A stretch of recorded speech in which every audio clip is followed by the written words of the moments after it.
രാത്രി 8-നോടടുത്ത സമയം. മാനത്ത് കറുത്ത മേഘങ്ങൾ കൊണ്ട് മൂടിയിരിക്കുന്നു. ഇടയ്ക്കിടയ്ക്ക് മിന്നൽ പിണർപ്പുകൾ മേഘങ്ങൾക്കിടയിൽ രൂപപ്പെടുന്നുണ്ടായിരുന്നു. മഴ പെയ്യാൻ തുടങ്ങുന്നതിന് മുമ്പുള്ള തണുത്ത കാറ്റ് അവിടെ മാകം വീശി. നീലൻകാവ് ഗ്രാമം ആ സമയത്ത് ഉറക്കത്തിലേക്ക് വഴുതി വീഴുവാനുള്ള തിടുക്കത്തിലായിരുന്നു. എന്നാൽ ഗ്രാമത്തിൻ്റെ അറ്റത്തുള്ള പഴയ പലവഞ്ചന പീടികയിൽ ഇപ്പോഴും കുറച്ച് ആളുകൾ ഇരിക്കുന്നു. അവരുടെ ഇടയിൽ മദ്യലഹരിയിൽ തെന്നിത്തെളിഞ്ഞ് നിൽക്കുന്ന അവറാച്ചൻ, കയ്യിൽ പകുതി ഒഴിഞ്ഞ മദ്യക്കുപ്പി. ഈ യക്ഷിയും പ്രേതമെല്ലാം നിങ്ങളെ പേടിപ്പിക്കാൻ ഉണ്ടാക്കിയ കഥകളാണ്. അപ്പോഴായി മന്ത്രവനം, അവറാച്ചൻ പരിഹസിച്ചുകൊണ്ട് പറഞ്ഞു. ഇത് കേട്ടുകൊണ്ടിരുന്ന കടക്കാരൻ പാലുണ്ണി പതുക്കെ പറഞ്ഞു, അവറാച്ച, ആ വനത്തിന്റെ പേര് പോലും ഉച്ചരിക്കരുത്. നമ്മുടെ ചിന്തകൾക്കപ്പുറമാണ് ചില കാര്യങ്ങൾ. ഇത് കേട്ട അവറാച്ചന്റെ കണ്ണുകൾ ചുവന്നു. മദ്യലഹരിയിലായിരുന്ന അവറാച്ചൻ ദേഷ്യത്തോടെ തൻ്റെ അടുത്ത് കിടന്ന മേശയിൽ ശക്തമായി അടിച്ചു. കടയിലുണ്ടായിരുന്ന മറ്റുള്ളവരും ഇത് കണ്ട് നിശബ്ദരായി. ഇന്ന് ഞാൻ അവിടെ പോവും. യക്ഷി ഉണ്ടെങ്കിൽ എൻ്റെ മുന്നേ വരട്ടെ. ചീവീടുകളുടെ ശബ്ദം നിലച്ചു. പീടികയ്ക്ക് പുറത്ത് മിന്നൽ തെളിഞ്ഞു. അതിനോടൊത്ത് ഒരു ഇടിമുഴക്കും. ഇതോടെ ആ കടയിൽ നിന്നവരുടെ മുഖത്ത് ആകമാനം ഒരു ഭയം നേടിക്കുവാൻ തുടങ്ങിയിരുന്നു. ഗ്രാമത്തിലെ പ്രായമായ രാമപൊതുവാൾ പതുക്കെ എഴുന്നേറ്റു. 5 വർഷം മുമ്പ് ഇതേ വാക്ക് പറഞ്ഞ് മറ്റൊരാളും ആ വനത്തിൽ കയറിയിരുന്നു. രാവിലെ ആ വനത്തിൻ്റെ മുന്നിലുള്ള ആൽമരത്തിൻ്റെ മുകളിൽ നിന്നാ അവൻ്റെ മൃതദേഹം കിട്ടിയത്. അച്ഛൻ പൊട്ടിച്ചിരിച്ചു. നാളെ എൻ്റെ മൃതദേഹം കിട്ടിയില്ലെങ്കിലോ?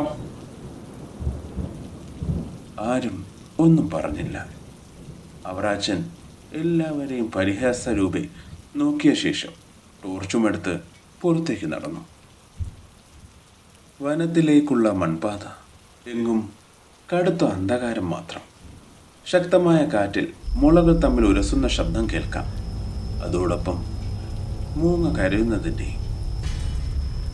അവറാച്ചൻ മന്ത്രവനത്തിൻ്റെ കവാടത്തിലെ പഴയ കൽഫലകത്തിൽ മുന്നിലെത്തി. അതിൽ ചില കാര്യങ്ങൾ എഴുതിയിരുന്നു. സൂര്യാസ്തമയത്തിനു ശേഷം ആരും ഈ വനത്തിൽ പ്രവേശിക്കരുത്. മരണം പതിയിരിപ്പുണ്ട്. അത് വായിച്ച അവറാച്ചൻ, എന്നെ പേടിപ്പിക്കാനാണോ എന്നും പറഞ്ഞ് ആ കൽഫലകത്തിൽ കാലുകൊണ്ട് ചവിട്ടി ആ ഫലകത്തെ തകർക്കുവാൻ ശ്രമിച്ചു.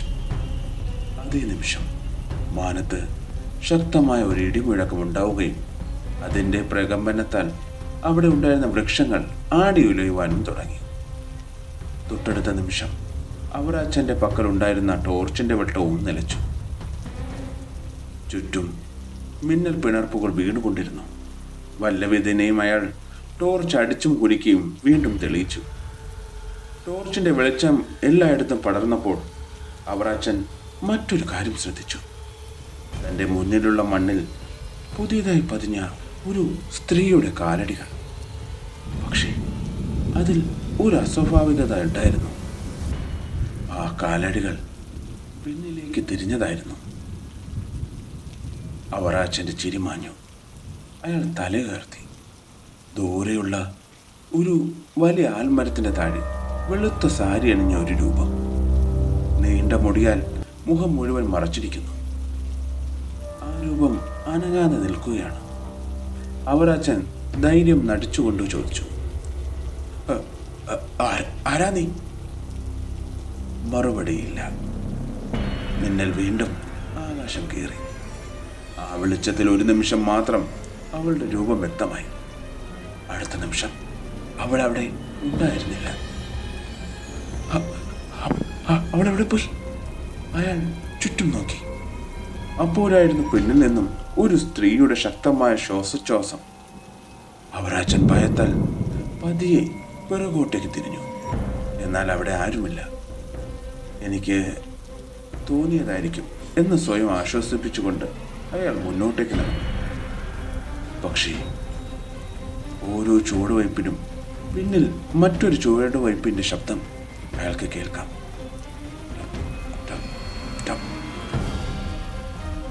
അവറാച്ചൻ നിൽക്കുമ്പോൾ ആ ശബ്ദവും നിൽക്കും.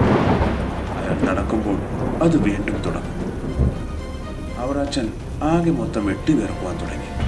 അപ്പോഴാണ് കാറ്റിൽ ഒരു വിചിത്രമായ മണം നിറഞ്ഞത്. മുല്ലപ്പൂവിൻ്റെ മണം. പക്ഷേ അതിനോടൊപ്പം എന്തോ ചീഞ്ഞുപോയതിൻ്റെ ദുർഗന്ധവും. അടുത്ത നിമിഷം മരങ്ങളുടെ മുകളിൽ നിന്നും ഒരു സ്ത്രീയുടെ നേർത്ത ചിരി കേൾക്കുവാൻ തുടങ്ങി. അവറാച്ചൻ ടോർച്ച് മുകളിലേക്ക് തിരിച്ചു. ആൽമരത്തിൻ്റെ കൊമ്പിൽ ഒരാൾ ഇരിക്കുന്നു. 2 കാലുകളും കൊമ്പിൽ നിന്ന് താഴേക്ക് തൂങ്ങുന്നു. അവറാച്ചൻ വിറച്ച ശബ്ദത്തെ ചോദിച്ചു. മറുപടിയില്ല. ആ രൂപം പതുക്കെ തല ഉയർത്തി. മുടികൾക്കിടയിലൂടെ 2 ചുവന്ന കണ്ണുകൾ മാത്രം തെളിഞ്ഞു. അടുത്ത നിമിഷം അവൾ മരത്തിൽ നിന്നും നേരെ താഴേക്ക് ചാടി. പക്ഷേ നിലത്ത് ആരുമില്ലായിരുന്നു. ടോർച്ചിന്റെ വെളിച്ചം വരച്ചു. അവറാച്ചൻ ഭയത്താൽ പിന്നോട്ടേക്ക് ഓടി. അങ്ങനെ ഓടിക്കൊണ്ടിരുന്ന അവറാച്ചൻ പെട്ടെന്ന് നിന്നു. താൻ വീണ്ടും അതേ ആൽമരത്തിന്റെ മുന്നിൽ നിൽക്കുന്നു. ഇതെങ്ങനെ സാധിക്കും എന്ന് മനസ്സിൽ മന്ത്രിച്ചുകൊണ്ട് അയാൾ വീണ്ടും തിരിഞ്ഞോടി. പക്ഷേ കുറച്ച് സമയങ്ങൾക്ക് ശേഷം അയാൾ വീണ്ടും അതേ ആൽമരത്തിന്റെ ചോട്ടിലെത്തി. തനിക്കിനി ഈ മന്ത്രവനത്തിന്റെ പുറത്ത് കടക്കാനാവില്ല എന്ന് മനസ്സിലാക്കിയ അവറാച്ചൻ ഭയത്താൽ ഒരു ഭ്രാന്തൻ കണക്കെ നിലവിളിക്കുവാൻ തുടങ്ങി. ചുറ്റും കാക്കകളുടെ ശബ്ദം അലയടിച്ചു. അപ്പോഴായിരുന്നു പിന്നിൽ നിന്നും ഒരു സ്ത്രീയുടെ ശബ്ദം ഉയർന്നത്. എന്തിനാ എന്നെ വിളിച്ചത്? എന്തിനാ വന്നത്? ശബ്ദം കേട്ട ഭാഗത്തേക്ക് അയാൾ തിരിഞ്ഞു. ആ സ്ത്രീരൂപം തന്റെ തൊട്ടടുത്ത് നിൽക്കുന്നു. മുടി കാറ്റിൽ പാറുന്നു.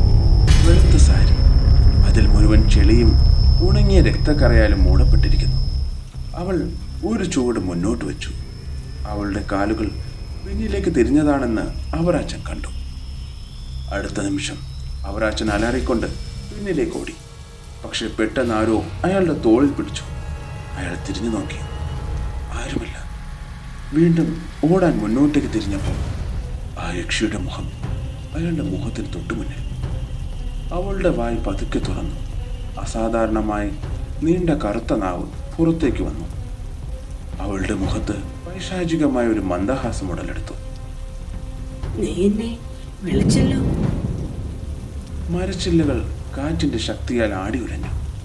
അടുത്ത നിമിഷം ആ വനത്തെ മുഴുവൻ പ്രകമ്പനം കൊള്ളിക്കുന്ന ഒരു ഭീകര നിലവിളി ഉയർന്നു. അതിനുശേഷം ഒരു നിശബ്ദത മാത്രം. രാവിലെ 10 മണിയോടടുത്തിട്ടും ഗ്രാമം അസ്വാഭാവികമായ നിശബ്ദതയിലായിരുന്നു. അവറാച്ചൻ വീട്ടിലെത്തിയിട്ടില്ല.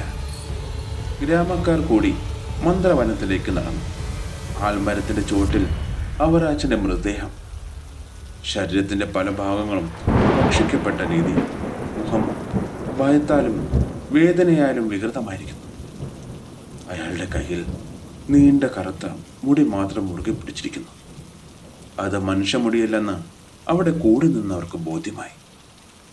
എല്ലാവരും വനത്തിന്റെ പുറത്ത് കടക്കവേ ആ വനത്തിന്റെ പുറത്ത് ചരിഞ്ഞു കിടക്കുന്ന കൽബലകത്തിൽ രാമപൊതുവാൾ ഒന്നുകൂടി നോക്കി. ആ ഫലകത്തിൽ താഴെയായി അവറാച്ചൻ കാണാതെ പോയ മറ്റൊരു വാക്കുകൂടി ഉണ്ടായിരുന്നു. അത് പൊതുവാൾ മനസ്സിൽ വഹിച്ചു. മനുഷ്യർ ആരെങ്കിലും സൂര്യാസ്തമയ ശേഷം ഈ വനത്തിൽ പ്രവേശിച്ചാൽ അവൾ സ്വതന്ത്രയാകും. പിന്നെ വിനാശമാണ് ഫലം. ആ ദിവസം മുതൽ ഗ്രാമത്തിലെ ഓരോ വീടിൻ്റെയും വാതിലുകൾ സന്ധ്യയ്ക്ക് മുമ്പേ അടയ്ക്കാൻ തുടങ്ങി. അവറാച്ചൻ്റെ മരണം അതൊരു തുടക്കം മാത്രമായിരുന്നു. കാരണം ആ രാത്രി തന്നെ ഗ്രാമത്തിലെ മറ്റൊരു വീട്ടിൽ യക്ഷിയുടെ ചിരി വീണ്ടും ഉയർന്നു.